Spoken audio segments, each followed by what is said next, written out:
Kamu pernah nggak ngerasa gugup banget waktu ngomong di depan umum atau bingung gimana caranya biar pendapat kamu bisa langsung diterima sama orang lain?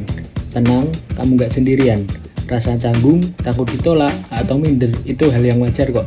Tapi bayangin deh, jika kamu bisa langsung bikin orang tertarik sama apa yang kamu bicarakan dalam waktu 2 menit pertama. Nah, semua rahasia itu dibongkar habis-habisan dalam buku Blitz Hipnotik Menaklukkan Lawan Bicara dalam Waktu 2 Menit Pertama, karya Zaka Putra Ramadhani. Buku ini ngajarin kita gimana caranya memikat lawan bicara dalam waktu 2 menit pertama. Kenapa 2 menit? Karena menurut penulis, momen awal itu krusial banget. Kalau kita bisa bikin kesan pertama yang kuat, maka mereka bakalan lebih terbuka, lebih percaya, bahkan bisa langsung setuju sama ide kita. Banyak orang berpikiran kalau kerja keras itu sudah cukup, tapi di zaman sekarang yang bisa ngomong dengan baik dialah yang selangkah lebih maju. Komunikasi itu bukan sekedar pelengkap, tapi kunci untuk membuka banyak peluang. Jadi penting banget buat kita bisa menyampaikan ide secara meyakinkan. Dalam komunikasi, salah satu kunci utama agar pesan kita dapat diterima dengan baik adalah memahami siapa yang kita ajak bicara. Dalam buku ini menjelaskan beberapa tipe kepribadian manusia, dan ini penting banget agar kita bisa menyesuaikan cara bicara kita. Berikut ini beberapa tipe-tipe kepribadian yang dibahas di dalam buku ini. Yang pertama, ekstrovert. Mereka lebih terbuka, sangat ekspresif, dan biasanya suka ngobrol hal-hal yang santai. Untuk 2 menit berhadapan dengan mereka, yang pertama, jangan potong pembicaraan dan tanggapi cerita mereka secara antusias. Tipe yang kedua yaitu introvert. Mereka nggak suka basa-basi dan biasanya memilih diam jika menurut mereka tidak penting. Untuk 2 menit berhadapan dengan mereka, langsung ke inti pembicaraan dan ajak ngobrol hal-hal yang mereka sukai. Tipe yang terakhir yaitu perfeksionis. Mereka suka keteraturan dan nggak suka omong kosong. Untuk 2 menit berhadapan dengan mereka, yang pertama, tepati janji dan sampaikan argumen dengan jelas dan logis. Nah, dengan memahami karakter orang lain seperti ini, kita bisa membangun koneksi dengan lebih cepat dan kuat, serta percakapan kita nggak cuma basa-basi doang. Dalam komunikasi, 2 menit pertama itu ibarat kesan pertama waktu interview kerja. Kalau bagus, proses selanjutnya bakal jauh lebih mudah.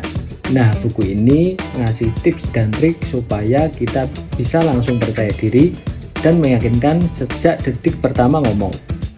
Berikut ini beberapa tips dan trik supaya kita bisa tampil percaya diri dan meyakinkan. Yang pertama, lawan rasa gugup. Gugup itu wajar kok, semua orang pernah ngerasain. Tapi sadari bahwa kita berhadapan dengan manusia. Jadi santai aja, rileks, dan nikmati pembicaraan itu. Agar lebih tenang, atur postur tubuh, jaga kotak mata, dan tarik napas sebelum memulai berbicara. Yang kedua, menjadi pionir obrolan. Pakar komunikasi sepakat bahwa tampilan, bahasa tubuh, dan gaya bicara sangat mempengaruhi kesan pertama. Tapi selain itu, cara kita mengawali pembicaraan juga bisa membuat percobaan terasa lebih berarti. Berikut beberapa tips simple memulai percakapan. Yang pertama, mulailah dengan bahasa pembuka yang ringan. Hindari pertanyaan yang jawabannya iya atau tidak dan sesuaikan topik dengan situasi sekitar. Yang ketiga, jadi pendengar yang baik. Mendengarkan adalah kunci untuk mengetahui siapa lawan bicara kita, apa yang mereka inginkan, dan apa yang mereka butuhkan. Ini akan membuat komunikasi menjadi lebih efektif. Trik menjadi pendengar yang baik, yang pertama, tunjukkan ketertarikan kita lewat ekspresi, dan jangan ganggu dan jangan memotong pembicaraan mereka. Kesimpulannya, buku Blitz Hipnotik ini cocok banget buat siapa aja, baik mahasiswa, pembisnis, guru, atau bahkan kita yang masih minder kalau harus ngomong di depan umum. Karena dalam dunia komunikasi, kesan pertama itu penting banget. 2 menit awal itu bisa menentukan apakah orang tertarik, percaya, atau malah cuek apa yang kita sampaikan. Dan lewat buku ini juga kamu bakalan belajar gimana caranya agar orang lain bisa fokus dan tertarik dalam waktu singkat, praktis, dan gampang dipraktekkan dalam kehidupan sehari-hari. Kalau pengen komunikasi kamu menjadi kuat, percaya diri, dan mudah diterima orang lain, Blitz Hipnotik ini bisa menjadi langkah awal yang tepat.